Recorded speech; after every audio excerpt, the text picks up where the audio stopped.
It's called deep vein thrombosis, or DVT. DVT occurs in over 400,000 Americans a year. अस्सलाम वालेकुम dear doctors, my name is doctor Yusuf Koso. तो आज के हम इस लेक्चर में कवर करेंगे पैथोलॉजी लेक्चर नंबर 3। तो डियर स्टूडेंट्स, हम आपके लिए मेहनत करके आपके लिए मटेरियल को इकट्ठा करके आपको मॉड्यूल वाइज पेश करते हैं। अगर आपको हमारी एफर्ट्स पसंद आती हैं तो काइंडली लेक्चर को आखिर तक देखिएगा और अपने फ्रेंड्स से, अपने रिलेटिव्स के साथ ज़रूर शेयर कीजिएगा। तो आइए आज के इस लेक्चर में, lecture number 3 pathology first year MBBS में क्या चीज़ें हम कवर करते हैं। आज के हम टॉपिक में कवर करेंगे पल्मोनरी वेस्कुलर डिजीज़, जिसमें स्पेशली हम पल्मोनरी एम्बोलिज्म को कवर करेंगे एंड V/Q स्कैन को भी कवर करेंगे। तो आइए सबसे पहले मैं आपको बताऊं कि पल्मोनरी वेस्कुलर डिजीज़ ये उन डिजीज़ को बोलते हैं जो ब्लड वेजल्स लंग्स को या तो ब्लड सप्लाई करते हैं या लंग्स से जो ब्लड लेकर आते हैं उनमें अगर कोई प्रॉब्लम आ जाती है तो उन्हें हम बोलते हैं पल्मोनरी वेस्कुलर डिजीज़। आज के हम इस लेक्चर में कवर करेंगे पल्मोनरी एम्बोलिज्म। एम्बोलिज्म आप ऐसे समझ लें ब्लॉकेज, जो वेजल्स लंग्स को ब्लड सप्लाई कर रही हैं उनमें अगर कोई ब्लॉकेज आ जाए तो इसे हम बोलेंगे पल्मोनरी एम्बोलिज्म। देखें ये लंग्स हैं, ठीक है, ये आपके सामने नज़र आ रहा होगा कि ये लंग है हमारे। अगर लंग्स में ये जो आर्टरी है, ये ब्लड सप्लाई कर रही है, अगर इसमें ब्लॉकेज आ जाए, ये आपको दिख रहा होगा यहाँ पर ये ब्लॉकेज, ये आपको क्लॉट नज़र आ रहा होगा। इसने क्या किया हुआ है, इसने जो आर्टरी है उसको ब्लॉक किया हुआ है जो हमारे लंग्स को ब्लड सप्लाई कर रही है, तो इसको हम बोलते हैं पल्मोनरी एम्बोलिज्म। ये आर्टरी में ब्लॉकेज है, अगर वीन में भी ब्लॉकेज हो जो ब्लड लेकर आती है लंग से, उसमें भी अगर कोई ब्लॉकेज आ जाए तो उसे भी हम क्या बोलेंगे, पल्मोनरी एम्बोलिज्म। असल में ये होता कैसे है ये मैं आपको बताऊं। ये आप देख रहे हैं ये एक इंसान है, ठीक है, ये उसकी लेग है, ठीक है। ये लेग में जो वीन्स हैं इसको हम बोलते हैं डीप वीन्स। जो लेग के अंदर डीप वीन्स हैं इनको मैं बोल रहा हूँ इनको डीप वीन्स, ठीक है। डीप वीन्स में ये आपको जो नजर आ रहा होगा इसको हम बोलते हैं common iliac vein. This is called common iliac vein, इसको हम बोल रहे हैं, ठीक है। अगर कॉमन इलियक वीन में जो किसी और वीन में जो डीप वीन है हमारे लेग में, उसमें क्या होता है, थ्रोम्बस होता है, उसमें थ्रोम्बोसिस होता है, मतलब क्लॉट की फॉर्मेशन होती है। वो क्लॉट लेग में बनती है, फिर वो लेग से ऊपर जाती जाती जाती जाती फिर जाएगी कहाँ, हार्ट के पास। क्लॉट बनी कहाँ पर, बनी लेग में। लेग में कौन से वीन में बनी, डीप वीन्स में बनी, ठीक है। और वो डीप वीन से निकल कर वहाँ से थ्रोम्बस वहाँ से निकल कर चला गया कहाँ, हार्ट के पास। फिर हार्ट से होकर वो कहाँ चला गया, लंग्स के पास चला गया। तो यहाँ पर आपको शो हो रहा होगा कि ये क्लॉट यहाँ हार्ट से निकल कर कहाँ आ गया, लंग के आर्टरी में आ गया। तो इसने अब मसला खड़ा कर दिया, इसको हम बोलते हैं डीप वीन थ्रोम्बोसिस। जो यहाँ पर लेग में जो थ्रोम्बस की फॉर्मेशन हुई है इसको हम बोलते हैं डीप वीन थ्रोम्बस। और इस डीप वीन थ्रोम्बस की वजह से क्या हुआ है, पल्मोनरी एम्बोलिज्म। याद रखिएगा कि 90% जो पल्मोनरी एम्बोलिज्म होती है वो डीप वीन थ्रोम्बस की वजह से हो सकती है। ये लोअर लिम्स की वजह से होती है, इसके साथ साथ कभी कभी हैंड की वजह से भी हो जाती है, आर्म की वजह से हो जाती है। लेकिन याद रखिएगा 90% ये डीप वीन थ्रोम्बस की वजह से हो जाती है और ये लेग से स्टार्ट होती है। तो आइए स्टार्ट करते हैं इसकी डेफिनेशन। सबसे पहले डेफिनेशन में लिखा हुआ है कि pulmonary embolism is a blockage in the blood vessels of lungs. जो ब्लड वेजल्स लंग्स को ब्लड सप्लाई कर रही हैं उनमें अगर कोई ब्लॉकेज आ जाए तो इसको हम बोलते हैं पल्मोनरी एम्बोलिज्म। ये जो पल्मोनरी एम्बोलिज्म है ये किस वजह से होती है, ये ब्लड क्लॉट की वजह से होती है। और वो जो ब्लड क्लॉट है वो लेग से या कोई अदर बॉडी पार्ट से मूव करके वहां पर अटक जाता है, लंग्स की ब्लड वेजल्स में अटक जाता है। तो आपको ये डेफिनेशन क्लियर हो गई है। उसके बाद यहाँ नोट लिखा हुआ है, आप इसको देखिएगा। नोट में लिखा हुआ है more than 90% of pulmonary embolism come from the deep veins of the lower limbs और पेल्विस। जो डीप वीन है लोअर लिम्ब में और पेल्विस में, उनकी वजह से ये जो थ्रोम्बस फॉर्म वहां पर होती है वहां से ट्रेवल करके ये आती है जो है पल्मोनरी वेजल्स में। इसको हम बोलते हैं डीप वीन थ्रोम्बोसिस, इसका शॉर्ट फॉर्म है DVT। ये चीजें आपको आनी चाहिए। उसके बाद आगे चलते हैं। इसके बाद मैं आपको एक वीडियो दिखाता हूँ, एनिमेशन आप देखिएगा, वहाँ किस तरह से जो ये थ्रोम्बस है ये लेग में फॉर्म होती है, उसके बाद डीप वीन्स ऑफ लेग्स में फॉर्म होती है, उसके बाद कैसे हार्ट से होकर वो लंग्स तक जाती है, इसको आप देखिएगा। It's called deep vein thrombosis, or DVT. DVT occurs in over 400,000 Americans a year. Complications occur when a clot breaks off and travels through the circulation system. When it reaches a blood vessel it cannot flow through, a blockage occurs. This is called an embolism. 90% of the time, it occurs in the lung. A pulmonary embolism is a life-threatening event. चलो आपने ये video देख ली। अब आप ये देखिएगा, मैं आपको सबसे पहले थ्रोम्बस कुछ बेसिक चीज़ें मैं आपको समझाऊं। सबसे पहले आप थ्रोम्बोसिस को समझें। Formation of clot called thrombosis. देखें, ये एक लेग की एक वीन है, ठीक है, ये लेग की वीन है। लेग की वीन में ये क्लॉट बन रहा है। जब क्लॉट बन रहा होगा तो इस प्रोसेस को हम बोलते हैं थ्रोम्बोसिस। जो ये क्लॉट यहाँ पर अटैच हुआ है, यहाँ पर देखें ये वीन के साथ अटैच्ड हुआ है, इसको हम बोलते हैं थ्रोम्बस। इसको हम क्या बोलते हैं? थ्रोम्बस। जो यहाँ पर अटैच्ड हुआ है इसको हम बोलते हैं थ्रोम्बस। जब ये यहाँ से अटैचमेंट से डिटैच हो जाएगा, जब यहाँ से डिटैच होकर मूव करना स्टार्ट करेगा, जैसे यहाँ पर ये मूव कर रहा है, जब ये मूव करेगा तो इसको हम थ्रोम्बस नहीं बोलेंगे, इसको हम बोलेंगे एम्बोलस। 3 वर्ड्स आपने समझे। Thrombosis, formation of blood clot called thrombosis. जब ये क्लॉट वीन से अटैच्ड हुई है तो इसको हम बोलते हैं थ्रोम्बोसिस, थ्रोम्बस बोलते हैं, थ्रोम्बस। जब ये डिटेच्ड हो जाती है तो इसको हम क्या बोलते हैं? एम्बोलस बोलते हैं। ये चीज़ें आपको आनी चाहिए। आगे चलते हैं कि ये जो थ्रोम्बस फॉर्म होती है इसमें क्या क्या चीज़ें होती हैं। इसमें सबसे पहले प्लेटिलेट्स होते हैं, उसके साथ साथ क्लॉटिंग फैक्टर्स होते हैं, थ्रोम्बिन होता है, प्रोथ्रोम्बिन होता है। उसके बाद इसमें फाइब्रिनोजेन होता है। फाइब्रिनोजेन एक्चुअली एक सॉल्युबल प्रोटीन है, ASP है, एक सॉल्युबल प्रोटीन है। इसको थ्रोम्बिन क्लॉटिंग फैक्टर्स इसको कन्वर्ट करते हैं फाइब्रिन। फाइब्रिन एक नेट होती है जो रेड ब्लड सेल्स को ट्रैप करती है। ये नेटवर्क होती है, ये क्या करती है? रेड ब्लड सेल्स को ट्रैप करती है। तो याद रखिएगा कि थ्रोम्बस में प्लेटिलेट्स होते हैं, क्लॉटिंग फैक्टर्स होते हैं, फाइब्रिनोजेन कन्वर्ट होकर फाइब्रिन में कन्वर्ट हो जाता है, नेट बन जाती है। उस नेट में जो है वो ब्लड सेल्स कैद हो जाते हैं वहां पर, ठीक है। उसके बाद थ्रोम्बस पॉसिबिलिटीज। जब थ्रोम्बस बन जाएगा तो उसमें क्या क्या चीजें हो सकती हैं। देखें, ये थ्रोम्बस बन गया। जब थ्रोम्बस की सबसे पहली पॉसिबिलिटी ये है कि वो डिसॉल्व हो जाए, वो रिजॉल्व हो जाए, वो थ्रोम्बस खत्म हो जाए। तो सबसे पहली पॉसिबिलिटी ये है कि वो थ्रोम्बस खत्म हो जाएगा, इसको हम बोलते हैं रिजोल्यूशन, ठीक है। उसके बाद ये जो थ्रोम्बस है ये ब्लड वेजल्स में अटक जाए, ब्लड वेजल्स के अंदर चला जाए। देखें यहाँ पर ये जो थ्रोम्बस है ये ब्लड वेजल्स के अंदर चला गया, इसको हम बोलते हैं ऑर्गेनाइजेशन। जब ऑर्गेनाइजेशन किसको बोलते हैं? जब थ्रोम्बस जो है वो ब्लड क्लॉट जो है वो लेयर्स में दब जाए, जब ब्लड वेजल्स के लेयर में दब जाए तो इसको हम बोलते हैं ऑर्गेनाइजेशन। उसके साथ साथ रीकैनालाइजेशन हम कब बोलते हैं? जब वो थ्रोम्बस साइड में हो जाए, वहां पर दूसरी नालियां बन जाएं, रीकैनालाइजेशन, दूसरी नालियां बन जाएं ड्यू टू ट्रीटमेंट की वजह से या इम्यूनिटी की वजह से, वहां पर दूसरे रास्ते बन जाएं, छोटे छोटे रास्ते, इसको हम बोलते हैं रीकैनालाइजेशन, ठीक है। उसके बाद होता है एम्बोलिसेशन। एम्बोलिसेशन किसको बोलते हैं? जब ये थ्रोम्बस डिटैच होकर मूव करना स्टार्ट करे तो ये इसको हम बोलते हैं एम्बोलस। इस प्रोसेस को हम बोलते हैं एम्बोलिसेशन। तो थ्रोम्बस के 4 पॉसिबिलिटीज हो सकती हैं। रिजोल्यूशन हो सकता है, ऑर्गेनाइजेशन हो सकता है, रीकैनालाइजेशन हो सकता है और उसके साथ साथ एम्बोलिसेशन भी हो सकता है। ये चीजें आपको आनी चाहिए। उसके बाद मेजर रिस्क फैक्टर्स। कौन कौन से मेजर रिस्क फैक्टर्स हैं जिनकी वजह से पल्मोनरी एम्बोलिज्म हो सकता है? पल्मोनरी एम्बोलिज्म कौन कौन सी चीजों की वजह से हो सकता है वो मैं आपको दिखाऊं। सबसे पहले प्रोलॉन्ग्ड इमोबिलिटी।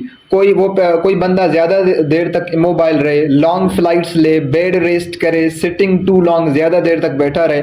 सर्जरी और ट्रॉमा की वजह से भी पल्मोनरी एम्बोलिज्म हो सकता है, स्पेशली हिप की सर्जरी कराए, लेग की सर्जरी कराए और एब्डोमिनल सर्जरी कराए, इसकी वजह से भी पल्मोनरी एम्बोलिज्म हो सकता है। क्लॉटिंग डिसऑर्डर्स, क्लॉटिंग फैक्टर्स में जो है वो ज्यादा बन जाए, क्लॉटिंग फैक्टर वो सही से काम ना करें, ये इनहेरिटेड भी हो सकता है। Acquired conditions that increase the blood clotting, वो ब्लड क्लॉटिंग को इंक्रीज कर दें। बार बार किसी को इंजरी होती है, उसकी वजह से ब्लड क्लॉटिंग बढ़ जाते हैं, इसकी वजह से भी जो है ये पल्मोनरी एम्बोलिज्म हो सकता है। प्रेगनेंसी की वजह से पल्मोनरी एम्बोलिज्म हो सकता है। Use of birth control pills, जो लेडीज बर्थ कंट्रोल पिल्स लेती हैं उनकी वजह से, हार्मोन थेरापी की वजह से भी ये हो सकता है। उसके बाद कैंसर की वजह से भी पल्मोनरी एम्बोलिज्म हो सकता है, स्पेशली कैंसर और कीमोथेरापी की वजह से भी जो है पल्मोनरी एम्बोलिज्म हो सकता है। उसके बाद आगे आइए, ओबेसिटी की वजह से पल्मोनरी एम्बोलिज्म हो सकता है, स्मोकिंग की वजह से, ओल्ड एज, जैसे जैसे एज बढ़ती जाएगी, रिस्क इंक्रीजेज विथ एज, जैसे जैसे एज बढ़ती जाएगी वैसे वैसे पल्मोनरी एम्बोलिज्म का रिस्क भी बढ़ जाएगा। Previous history of deep vein thrombosis, उसको पहले कभी डीप वेन थ्रोम्बोसिस हुआ हो, इसकी वजह से भी ये भी एक रिस्क फैक्टर है। और उसके साथ साथ हार्ट फेलियर, उसको हार्ट फेलियर कोई मसला हो, कोई क्रोनिक डिजीज हो, इसकी वजह से भी पल्मोनरी एम्बोलिज्म, क्रोनिक डिजीज में सीओपीडी आ जाती है, उसके साथ साथ एज्मा आ जाती है, इसकी वजह से भी ये पल्मोनरी एम्बोलिज्म हो सकती है।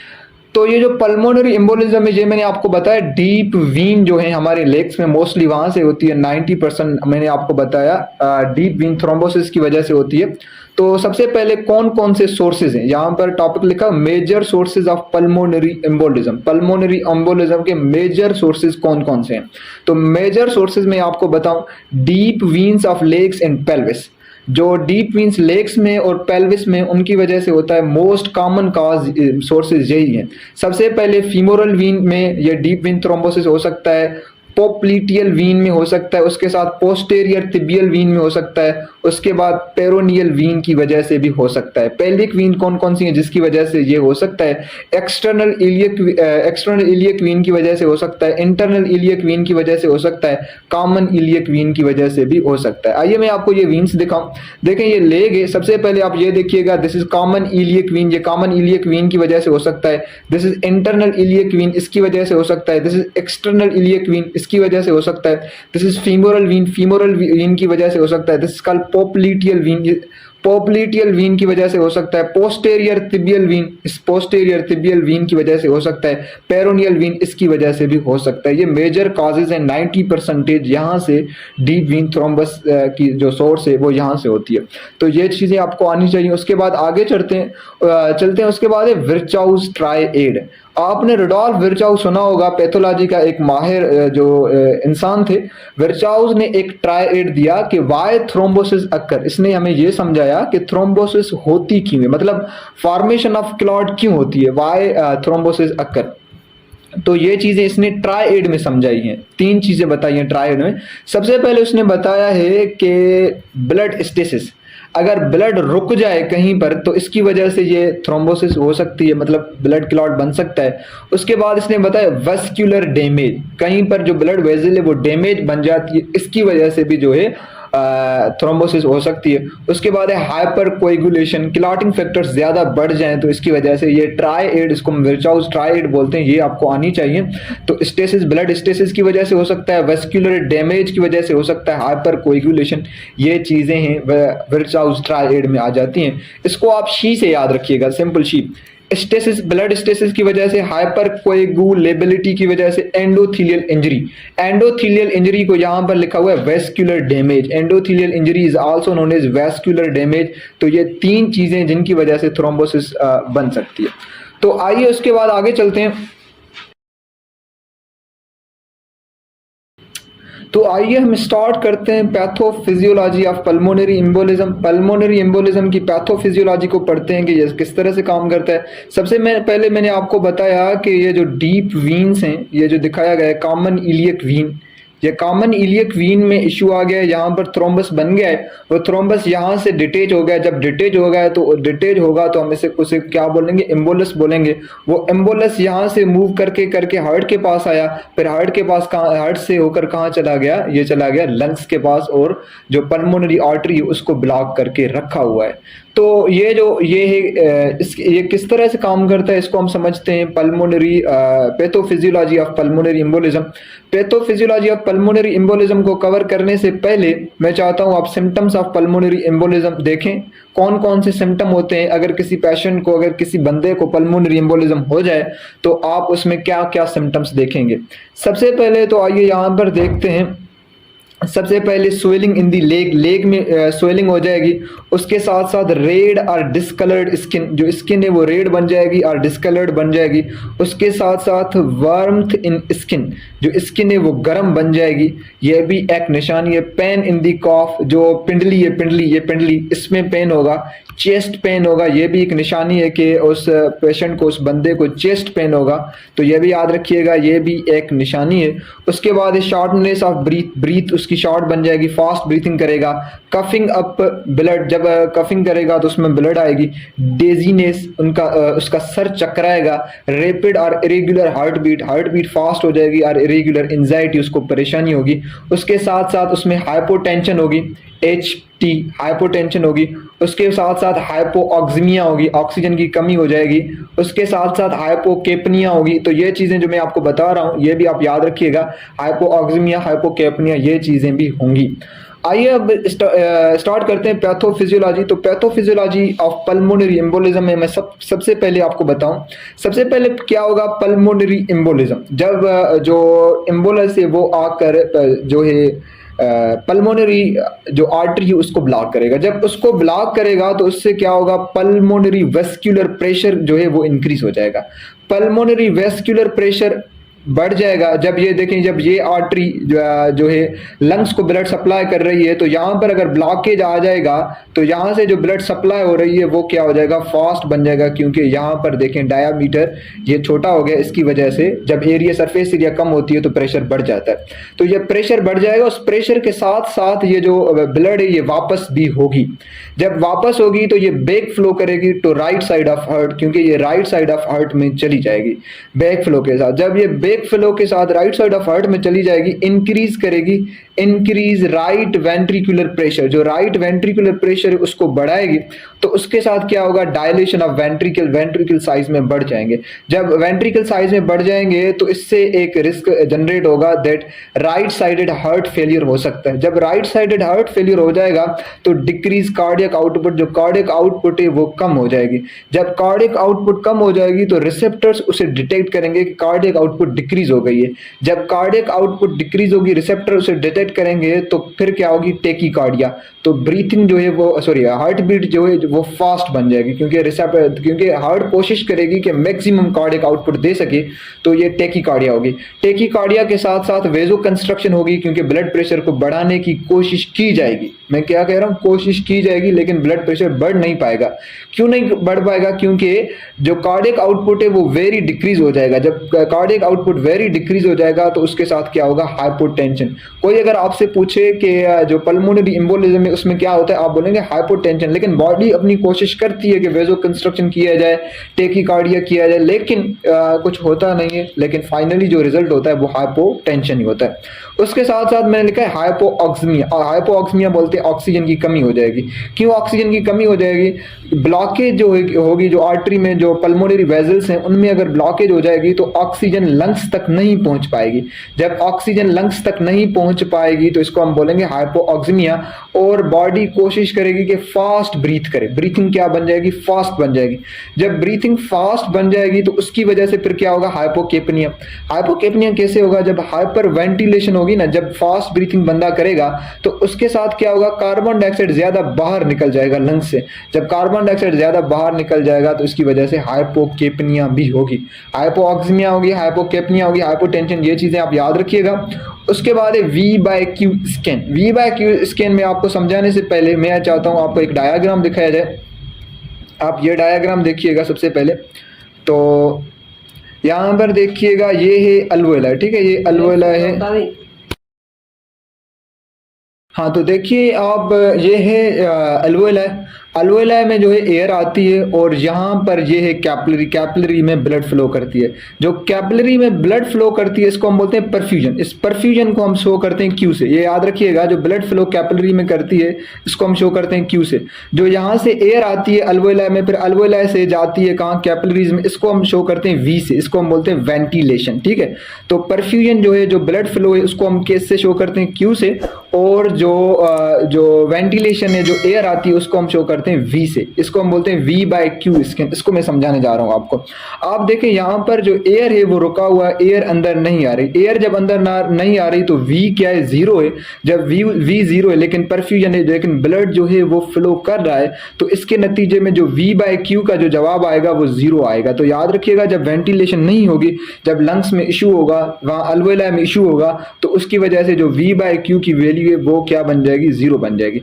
ये है normal perfusion and ventilation. Normal, यहाँ पर देखें वेंटिलेशन नॉर्मल है, वी नॉर्मल है, यहाँ पर वी नॉर्मल है अच्छे से, और यहाँ पर ब्लड फ्लो भी नॉर्मल है, क्यू भी नॉर्मल। जब वी बाय क्यू दोनों नॉर्मल होते हैं तो इसको हम बोलते हैं ये ठीक है, इसमें कोई प्रॉब्लम नहीं है। इसमें वी बाय क्यू की जो वैल्यू आती है वो 0.8 आती है। इसमें आप देखें, इसमें परफ्यूजन रुका हुआ है। यहाँ पर कोई एम्बोला आ जाएगा, कोई ब्लड क्लॉट आ जाएगा, तो यहाँ से ब्लड जो है वो नहीं जा पाएगी, तो इसमें हम बोलेंगे परफ्यूजन में इशू है। लेकिन वेंटिलेशन ठीक है, एयर आ रही है लेकिन जो है ब्लड फ्लो नहीं कर रही, इसकी वजह से जो क्यू है वो जीरो बन जाएगा। वी तो ठीक है, वेंटिलेशन ठीक है, लेकिन क्यू की जगह क्या बन जाएगा, जीरो बन जाएगा। तो इसका जवाब क्या हो जाएगा, इसका जवाब बन जाएगा इन्फिनिटी। तो ये याद रखिएगा, इसको हम बोलते हैं वी बाय क्यू स्कैन, इसको बोलते हैं। ये वेंटिलेशन और परफ्यूजन को देखता है। ये मैं आपको दिखाता हूं। तो पल्मोनरी एम्बोलिज्म में इसके साथ क्या होता है, वी बाय क्यू स्कैन क्या है, अब इसको देखते हैं। V by Q scan is a test, ये एक टेस्ट है जो डिटेक्ट करती है वेंटिलेशन को, एयर के फ्लो को, एंड ब्लड परफ्यूजन को, एंड ब्लड फ्लो को देखती है। ये एक टेस्ट है। ये क्या करती है, ये डिटेक्ट करती है प्रॉब्लम्स लाइक पल्मोनरी एम्बोलिज्म को डिटेक्ट करती है, और ब्लड क्लॉट इन लंग्स, अगर लंग्स में कोई ब्लड क्लॉट आ जाती है तो उसको भी ये क्या करती है, डिटेक्ट कर लेती है। तो ये चीज़ें मैंने आपको समझाई हैं। उसके बाद आगे चलते हैं। उसके बाद आगे क्या है, ये मैंने आपको डायग्राम दिखाया पहले भी। तो यहाँ पर देखिएगा, यहाँ पर लिखा है ventilation perfusion mismatching in pulmonary embolism. Pulmonary embolism में वेंटिलेशन परफ्यूजन मिसमैचिंग हो जाएगी, लेकिन मतलब ये मैच नहीं कर पाएंगे। इसमें क्या होगा, इसमें परफ्यूजन रुक जाएगी। पल्मोनरी एम्बोलिज्म में क्या होगा, क्योंकि ब्लड फ्लो रुक जाएगी, क्योंकि क्लॉट आ जाएगा, तो परफ्यूजन रुक जाएगी और एयर आएगी, एयर जाएगी लेकिन वहां पर ब्लड नहीं जा पाएगा। तो इसको हम बोलते हैं ventilation perfusion mismatching. Pulmonary embolism में क्या होगा, जो वेंटिलेशन होगी वो तो नॉर्मल होगी, एयर अच्छे से जा पा रही होगी वहां पर, लेकिन जो परफ्यूजन है, वो जो ब्लड फ्लो है वो रुक जाएगा, रिड्यूस हो जाएगा, कम हो जाएगा या ब्लॉक हो जाएगा, क्लॉट की वजह से वो रुक जाएगा। ओवरऑल रिजल्ट क्या होगा, वी बाय क्यू मिसमैच हो जाएगा। इससे अंदाजा हो जाएगा कि सस्पिशियस फॉर पल्मोनरी एम्बोलिज्म, इस बंदे को पल्मोनरी एम्बोलिज्म है। तो आज के लेक्चर में आपने अच्छे तरीके से वी बाय क्यू स्कोन को भी क्लियर किया और पल्मोनरी एम्बोलिज्म को भी अच्छे से कवर किया। तो आज का लेक्चर यहाँ तक था और आगे के लेक्चर में न्यू चीज़ें सीखेंगे। अगर आपको हमारे एफर्ट्स अच्छे लगते हैं तो मैं फिर से कहूँगा कि हमारे चैनल को सब्सक्राइब कीजिए और अपने फ्रेंड के साथ ज़रूर शेयर कीजिएगा। खुदा हाफिज़।